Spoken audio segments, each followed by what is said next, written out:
पाकिस्तान के कार्यवाहक प्रधानमंत्री अनवर उल हक काकर ने कहा कि उनका देश कश्मीर का एक स्थायी हल और पूरे दक्षिण एशिया में अमन चाहता है।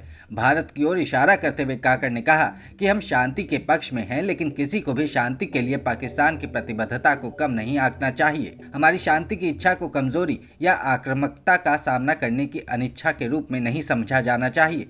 काकर ने भारत सरकार के कश्मीर से आर्टिकल 370 खत्म करने और भारतीय सुप्रीम कोर्ट के उसे बरकरार रखने को लेकर काफी आक्रामक भाषा का इस्तेमाल किया। अनवर उल हक काकर ने पीओके के मुजफ्फराबाद में कहा, पाकिस्तान ऐसा देश नहीं है जो युद्ध चाहता है। साथ ही हम ये भी कह दें कि अगर कोई हमें कमजोर या झिझकने वाला समझता है तो उन्हें अपनी गलतफहमी दूर कर लेनी चाहिए।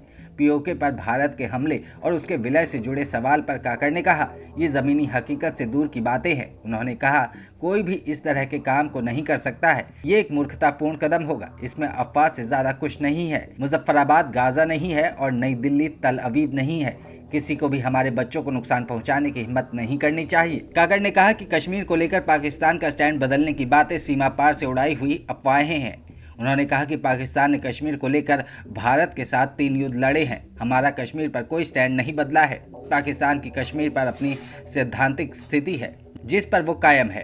पीओके और जम्मू कश्मीर के बीच एक गलियारे होने के सवाल पर काकर ने कहा कि कश्मीरियों की आवाजाही पर भारत ने कई तरह के प्रतिबंध लगाए हुए हैं।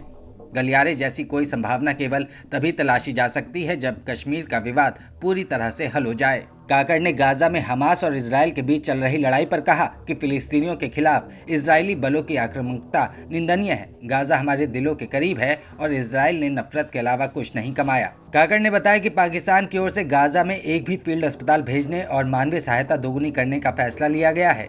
काकर ने यह भी कहा कि गाजा में तत्काल युद्ध विराम और मानवीय गलियारे की स्थापना की आवश्यकता है और इस मांग को पाकिस्तान लगातार उठा रहा है।